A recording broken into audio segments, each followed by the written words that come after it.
मौलाए कायनात का दामन हाथ में आ गया, तब भी तुम सीधे रास्ते पर। यहाँ तक के हजरत अमीर मुआविया को आपने सही से समझ लिया और उनका दामन थाम लिया, तब भी सीधे रास्ते पर। सहाबी छोटा हो या बड़ा हो, अदना हो या आला हो, अव्वल दर्जे का हो या दोम दर्जे का हो, किसी भी मकाम का हो, सहाबी वो सितारा है। अगर उसके दामन को थाम लिया तो जन्नत का रास्ता आसान हो गया। जिंदाबाद जिंदाबाद, नारे तकबीर, नारे रिसालत, मस्तके आला हजरत, फैजान आला हजरत, फैजान औलिया इकराम, ख्वाजा का हिंदुस्तान, अजमत इमाम हुसैन, सुभान अल्लाह माशाअल्लाह। आका ने इरशाद फरमाया, सुनिए जरा, मैं जल्दी जल्दी हदीस सुनाई देता हूँ। अना मदीनतुल इल्म व अलीयुम बाबूहा, ये हदीस पाक। अब सुनिए जरा, इसको तफसील से मेरी तरफ देखें, हाथ उठा के बोले या रसूल अल्लाह, या रसूल अल्लाह। आका ने फरमाया, अना मदीनतुल इल्म, मैं इल्म का शहर हूँ, मैं इल्म का शहर हूँ, शहर हूँ जी। और शहर होगा तो शहर में मकान भी होगा ना, बुनियाद भी होगी, दीवारें भी होंगी, छतें भी होंगी, दरवाजे भी होंगे। शहर होगा तो ये तमाम चीजें होंगी। मेरे आका ने फरमाया, अना मदीनतुल इल्म, मैं इल्म का शहर हूँ, मैं इल्म का शहर हूँ। व अबू बकरिन बुनियानुहा, अबू बकर उसकी बुनियाद है। बेशक यार बेशक, सुभान अल्लाह, मैं इल्म का शहर हूँ। व अबू बकरिन बुनियानुहा, हजरत अबू बकर सिद्दीक उसकी बुनियान है, उसकी बुनियाद है। व उमरो जुदरानुहा, और हजरत उमर उसकी दीवारें हैं। क्या बात है, क्या बात है। उस्मानो सक़फ़ुहा, और उस्मान गनी उसकी छत है। व अलीयुम बाबूहा, और हजरत अली उसका दरवाजा है। बेशक बेशक बेशक, अब तो बोले क्या बात है अल्लाह। हज़रत।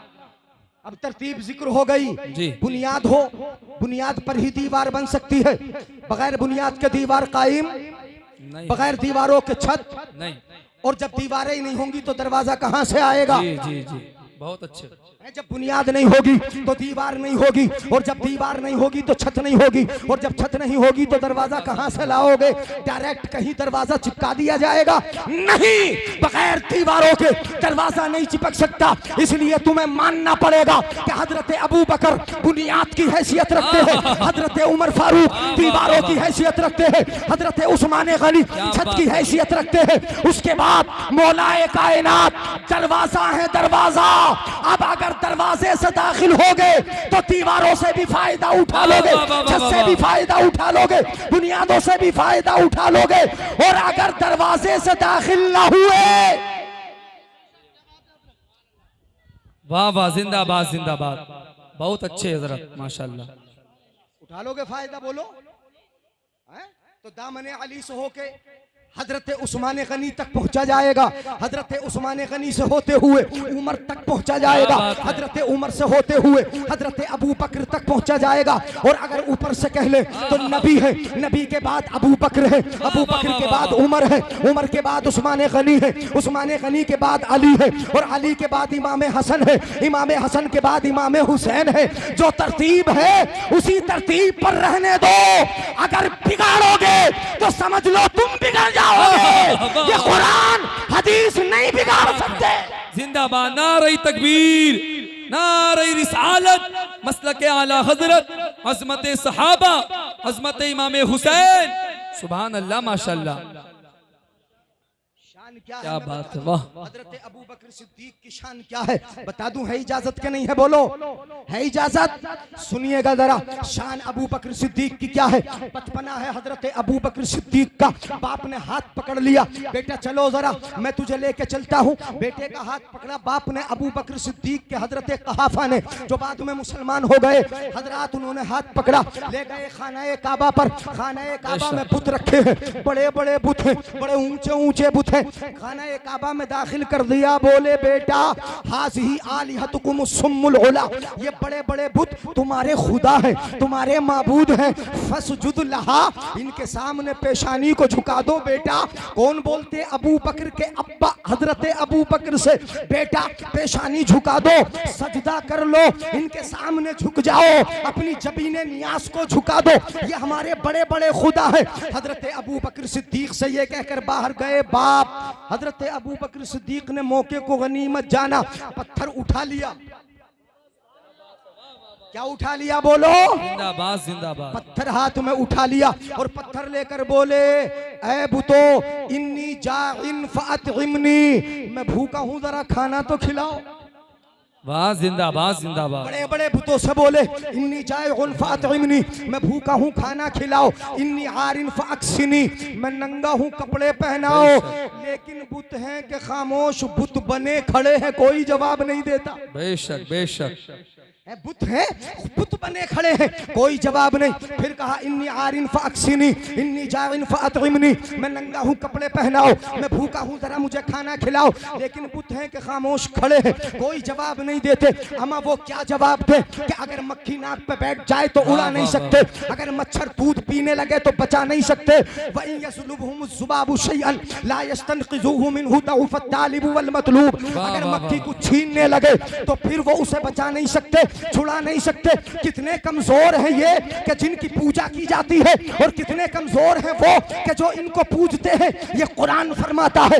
हजरात मोहतरम जो जवाब नहीं दे सकते, खामोश तमाशाई बुत बने खड़े हैं, कोई जवाब नहीं देता। कहते हैं जरा भूखा हूं खाना तो खिलाओ, नंगा हूं कपड़े तो पहनाओ, कोई बुत जवाब नहीं देता। तो अब बोले, जब तुम जवाब नहीं देते, मुझे कपड़ा भी नहीं पहनाते, खाना भी नहीं खिलाते, तो सुनो, अब मेरी ताकत से अपने आप को बचाओ। क्या बात है, वाह। मेरी ताकत से बचाओ जरा अपने आप को। हजरत अबू बकर सिद्दीक ने जो पत्थर उठाया था, अपनी पूरी ताकत से उस बुत की तरफ फेंका। जैसे ही फेंका, बाप ने कहा था, बेटे तू सजदा कर। बाप ने कहा था, बेटे सजदा कर जी। लेकिन कुव्वते सिद्दीकी, क्या बात है, वाह। ताकते अबू बकर, बचपना अबू बकर का, क्या बात, पूरी कुव्वत से पत्थर फेंका। जैसे ही फेंका, सजदा इन्हें करना था, लेकिन बुत इनके पैरों में गिर गए। जिंदाबाद जिंदाबाद। बहुत अच्छे हजरत। काबे के अंदर का बुत इनके पैरों में गिरा है, इनके पैरों में गिरा है। बाहर से बाप अंदर आ गए, बोले बेटा मामला क्या है? मैंने तो कहा था तू सजदा कर, वो तुझे सजदा कर रहा है, माजरा क्या है? सुभान अल्लाह। आला हजरत तज़ीमुल बरकत ने इस वाक़ये को, इस रिवायत को लिखा तंज़ीहुल मकानतिल हैदरिया के अंदर लिखा। देखा, बेटे का हाथ पकड़ लिया, ले गए माँ के पास, और माँ से जाके कहा, उम्मुल खैर, माँ से जाके कहा अपने बेटे को जरा समझाओ, हमारे खुदाओं को इसने अपने कदमों में झुका दिया, वो गिरे हैं, इसके पैरों में गिरे हैं, अपने बेटे को समझाओ। तो अम्मा का जवाब सुनो। माँ बड़ा प्यारा जवाब देती है। माँ कहती है कि मेरे बेटे को उसकी हाल पे छोड़ दो। जी बेशक। मूर्तियां सजदा कर रही है, करने दो, इनके पैरों में गिर रही है, गिरने दो, मेरे बेटे को उनकी हालत पर छोड़ दो। इसलिए कि जब मेरा बेटा दुनिया में आ रहा था, जब इसकी पैदाइश हो रही थी, इसकी विलादत का वक्त था, तो एक गैबी आवाज मेरे कानों में आ रही थी, आसमानों से आवाज मेरे कानों में आ रही थी। वो आवाज ये थी, या अमतल्लाहि अला तहकीक इब्शिरी बिल वलदिल अतीक इस्मुहु फिस समाई अस्सिद्दीक वले मुहम्मदिन साहिबुन व रफीक। ये आवाज आ रही थी, ए अल्लाह की बंदी, तुझे ऐसा बेटा मुबारक हो जिसकी गर्दन को हमने जहन्नम से आजाद कर दिया। बेशक। नारे तकबीर। मोहब्बत से हाथों को उठाकर जवाब दे, नारे तकबीर, नारे रिसालत, मस्तके आला हजरत, नारे हैदरी, नारे हैदरी, अल्लामा मुफ्ती जली साहब किबला। वाह वाह वाह, जिंदाबाद जिंदाबाद। इब्शिरी बिल वलदिल अतीक, ऐसा बच्चा मुबारक हो जिसकी गर्दन को जहन्नम से आजाद कर दिया है। इस्मुहु फिस समाई अस्सिद्दीक, आसमानों में जिसका नाम सिद्दीक होगा, आसमानों में जिसका नाम सिद्दीक होगा, वले मुहम्मदिन साहिबुन व रफीक, और ये मोहम्मद का साथी होगा, मोहम्मद का रफीक होगा। इसलिए मेरे बेटे को कुछ ना कहो, कुछ ना कहो, इसको इसके हाल पे छोड़ दो। इसलिए कि नबी का साथी बनना है, नबी का रफीक होना है, आखिरी पैगंबर का यहाँ भी साथी होना है, जन्नत में भी साथी होना है, और कब्र में भी साथी होना है, वहाँ हौज़े कौसर में भी। जिंदाबाद जिंदाबाद। जवाब नहीं हजरत, सुभान अल्लाह। कौन होगा उनके बराबर मर्तबे में नबियों के बाद, अपने नबी के बाद? ईमान वालों में सबसे बड़ा मर्तबा अगर किसी का है तो वो अबू बकर सिद्दीक का। हजरत अबू बकर सिद्दीक का। जी बेशक। बता दूं और सुना दूं एक हदीस शरीफ? जी जी हजरत उमर फारूक बयान करते हैं, रिवायत उन्हीं से है। वो कहते हैं एक मर्तबा मैं और हजरत अबू बकर सिद्दीक और दूसरे सहाबा नबी की बारगाह में हाजिर थे। अमराना अन्न तसद्दका, आका ने हमें हुक्म दिया कि हम सदक़े का कुछ माल लाकर आका की बारगाह में पेश कर दें। हजरत उमर फारूक कहते हैं आका ने हुक्म दे दिया सजदे का, उसका सदक़े का, सदका लाओ। हजरत उमर कहते हैं कि मैं दिल में सोचने लगा कि आज इतना लेकर आऊंगा, इतना लेकर आऊंगा कि अबू बकर से आगे मुसाबका, मुसाबका भी है तो किस चीज में? खर्च करने में। यहाँ तो हम होड़ लगाते हैं, होड़ लगाते हैं जमीन खरीदने में। तूने 1 बीघा खरीदी है तो मैं 2 बीघे खरीदूं, है ना। अपने यहाँ जो लगता है, अपने यहाँ जो मुसाबका होता है, काय में होता है रंडियों पे पैसे लुटाने में। मुसाबका काय में होता है नाजायज कामों पे पैसे लुटाने में। तू 1000 खर्च करेगा, मैं 2000 खर्च करूंगा। लेकिन वहां पर देखिए हजरत उमर फारूक दिल में सोचने लगे अगर किसी दिन में अबू बकर से आगे बढ़ सकता हूँ तो फिर आज ही बढ़ सकता हूँ। अभी जाता हूँ। घर गए, माल सारा जमा कर लिया, जितना घर में था उसके 2 हिस्से किए। एक हिस्सा घर वालों के लिए छोड़ दिया और एक हिस्सा अपने साथ लिया, नबी की बारगाह में लाके पेश कर दिया। या रसूल अल्लाह ले आया। आका ने फरमाया, ये नहीं पूछा कितना लाए। आका का सवाल देखिए, मेरे आका का प्यारा सवाल। मेरे आका ने इरशाद फरमाया, माँ अब क़ैत लिअहली का, अपने घर वालों के लिए कितना छोड़ के आए हो? क्या सवाल किया? अपने घर वालों के लिए कितना छोड़ कर आए हो? जो माल लेकर आए हो वो तो लेके आए ही, लेकिन ये बताओ घर वालों के लिए कितना छोड़ा है? अपने बीवी बच्चों के लिए कितना छोड़ा है? जरा ये तो बताओ। तो हजरत उमर फारूक अर्ज करने लगे, या रसूल अल्लाह मिसलहू, जितना ले आया उतना ही छोड़ आया। जिंदाबाद जिंदाबाद। जितना ले आया उतना ही छोड़ आया हूँ। आधा ले आया, आधा घर पे छोड़ आया अपने बीवी बच्चों के लिए। इतने में हजरत अबू बकर सिद्दीक रज़ियल्लाहु ताला अन्हु, खलीफा अव्वल, नबी के जानशी, नबी के यारे गार, वो माल लेकर आए। उन्होंने बिला के नबी के कदमों में माल पेश फरमा दिया। आका ने इरशाद फरमाया, ए अबू बकर कितना घर वालों के लिए छोड़ कर आए? ये यहाँ भी सवाल नहीं किया कि कितना लाए हो, कितना छोड़ा, ये नहीं, सिर्फ ये पूछा, माँ अब क़ैत लिअहली का, ऐ अबू बकर तुम घर वालों के लिए कितना छोड़ कर आए हो, कितना माल छोड़ कर आए हो? हजरात मोहतरम, अगर आधा छोड़ आते तो बराबरी हो जाती, आधा छोड़ आते तो बराबरी, आधे से ज्यादा छोड़ आते तो फिर कम हो जाता। इस मामले में हजरत अबू बकर सिद्दीक का मकाम खर्च करने के एतबार से कम हो जाता। लेकिन क्या जवाब देते हैं अबू बकर? जवाब दिया, अब क़ैतु लिअहली अल्लाह व रसूलहू। जवाब देते हैं, या रसूल अल्लाह जितना माल था सारा ले आया, अपने बीवी बच्चों के लिए अल्लाह और उसके रसूल को छोड़ा। जिंदाबाद जिंदाबाद, नारे तकबीर, नारे रिसालत, मसलके आला हजरत, अज़मत सहाबा। सुभान अल्लाह, माशाअल्लाह, बहुत अच्छी तकरीर है माशाअल्लाह।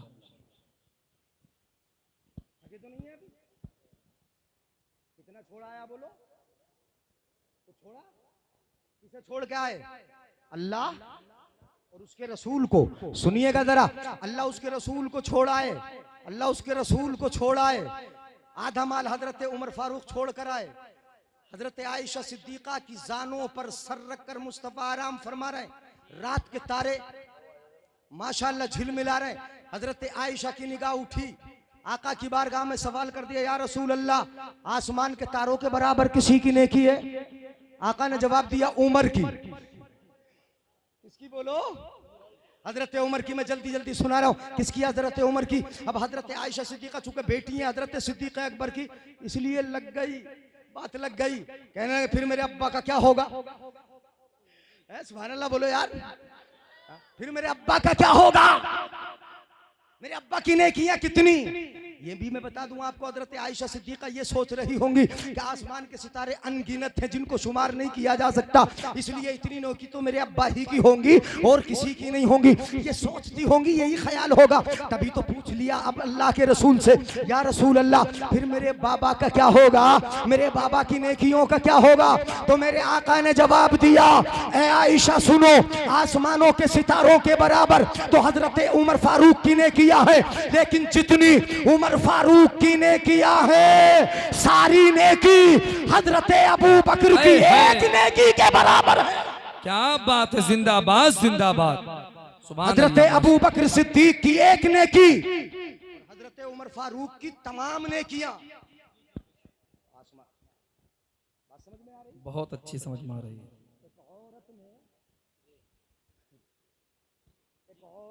खातून मिशका शरीफ में हदीस पाक मौजूद है, खातून है, कनीज है, बांदी है, काले कलर की है, उसने मन्नत मान ली कि अल्लाह के रसूल जंग से सही सालिम वापस अगर आ गए तो मैं आका के सामने बैठ के दफ बजाऊंगी। क्या नजर मान ली? आका के सामने बैठकर दफ दफ दफ समझ रहे हैं ना, दफ बजाऊंगी, दफ आका के सामने बैठकर ये नजर मान ली। आका जंग से वापस आ गए, दफ लेके आ गई, आका की बारगाह में बैठ गई, या रसूल अल्लाह दफ है मेरे पास, मैंने नजर मान ली है, आप जंग से सही सालिम वापस आ गए तो आपके सामने बैठ के दफ बजाऊंगी, मैंने नजर मान लिया। मेरे आका ने फरमाया इन नजर थे फजरी बिद्दफ व इल्ला फला, आका ने फरमाया अगर तूने नजर मान ली है तो बजा ले। सुभान अल्लाह तो बोलो यार, बेशक अगर बेशक। नजर मानी ली है तो बजा ले। सुभान अल्लाह। ये आका ने कहा, उसने दफ लिया, बजाना शुरू किया, इतने में आ गए हजरत अबू बकर सिद्दीक, तब बजाती रही, आ गए हजरत उस्मान गनी, तब बजाती रही, फिर आ गए हजरत मौलाए कायनात मौला अली करमल्लाहु वजहुल करीम, फिर भी तब बजाती रही, फिर आ गए हजरत उमर फारूक। वाह वाह वाह, बेशक। बोलो यार सुभान अल्लाह। लौकान बादी नबीयुन लकान उमर, अगर मेरे बाद नबी होता तो उमर होते, बेशक उमर होते, ये मकाम है हजरत उमर का। अब उमर आ गए, अबू बकर आए बजाती रही, उस्मान आए बजाती रही, अली आए बजाती रही रदी अल्लाह ताला अन्हुम, और सबसे आखिर में हजरत उमर आए तो अब नहीं बजाया, उसने दफ को लिया, अपने नीचे रखा, छुपा के बैठ गई उसके ऊपर। बेशक। नबी ने जब उसकी ये हालत देखी मुस्कुरा गए मेरे आका, और इरशाद फरमाया, हजरत उमर फारूक को देखा, आपके चेहरे पर निगाह नबी ये रहमत ने निगाह रहमत डाली, और इरशाद फरमाया, ए उमर सुनो, इन्न शैताना ला यखाफु मिनका या उमर, ए उमर शैतान तुझसे बड़ा खौफ खाता है, बड़ा डरता है, तेरी नस्ल पाक में है बच्चा बच्चा नूर का, तू है ऐने नूर, तेरा सब घराना, हाँ सब बोल दो जरा जोर से, तेरा सब घराना, शैतान तुझसे बड़ा खौफ खाता है या उमर? आज तक खौफ खा रहे हैं, आज तक खौफ खा रहे हैं उमर के नाम से। हाँ 22 लाख 22.5 लाख मुरब्बा मील हजरत उमर फारूक की हुकूमत है। और सादगी का आलम यह है कि नंगे पैर ईद की नमाज पढ़ाने के लिए चले जाते हैं, नंगे पैर चले जाते हैं। जब देखा, घर में पहुंचे, अपनी अहलिया से कहा कि जूता, कहा जूते में फटन इतनी है कि अब पैबंद नहीं लगाया जा सकता। बोले ठीक है, फिर ऐसे ही चले जाते हैं, नंगे पैर जा रहे हैं ईद पढ़ाने के लिए, दुगाना पढ़ाने के लिए ईद का। किसी ने रास्ते में कहा, हुजूर आप तो खलीफा हैं, अमीरुल मोमिनीन है, इतनी बड़ी सल्तनत के मालिक हैं, नंगे पैर? कहा नहीं, मेरे जाहिर को मत देखो। जिस दिन मेरे दिल में ये बात आ गई, जिस दिन मैंने ये सोच लिया कि मैं नंगे पैर हूं, 22.5 लाख मुरब्बा मील जिनकी हुकूमत है, नंगे पैर दुकान पढ़ाने के लिए चले जाती हैं। आज थोड़ा सा अगर हमें ओहदा मिल जाए तो वीआईपी गाड़ियां, वीआईपी बिल्डिंग है, और यहां नहीं राजधानी में जाके प्लॉट खरीदे जाते हैं, वहां जाके बिल्डिंगें हैं। सादगी का आलम यह कि पैबंद कपड़ों पे लगे हैं। एक गुलाम दौड़ता है घोड़े पे बैठ के, गुलाम को पता ही नहीं है कि ये हजरत उमर फारूक है, तो उसके पीछे पीछे पैदल दौड़ने लगते हैं। ये हजरत उमर फारूक की शान है। तो ये नबी के खलीफा है, खलीफा दोम, जिनका जो मर्तबा है उनको उसी मर्तबे पे रहने दो। हजरत अली की बहादुरी तो जानते हो, उस्मान गनी की सखावत भी आप जानते हो। मैंने इशारा कर दिया, 2 मर्तबा जन्नत खरीदी है आपने। एक मर्तबा जंग उसरा के मौके पर, गज़वे तबूक के मौके पर अपना बहुत सारा माल, बल्कि 400 ऊंट, मां, साजो सामान, जंगी हथियारों के, खुर्दोनोश के सामान के हजरत उस्मान गनी ने गज़वे तबूक में जाने वाले सिपाहियों को अता किया। एक मर्तबा मदीना शरीफ में एक कुआं खरीद कर मुसलमानों के हवाले कर दिया था। जन्नत खरीदी हजरत उस्मान गनी ने। मेरे आका ने फरमाया कि जिससे फरिश्ते हया करते हैं मैं भी उससे हया करता हूं। तो फरिश्ते हया करते उस्मान गनी से।